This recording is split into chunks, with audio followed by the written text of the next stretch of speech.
భయ ఇప్పుడు నిజాలు మాట్లాడండి. అంతేనా?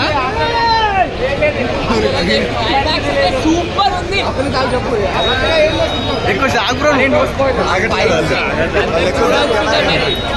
చూడకుండానే ఎలా చెప్తా మరి వాళ్ళకి క్లైమాక్స్ సూపర్ ఉంది. మరి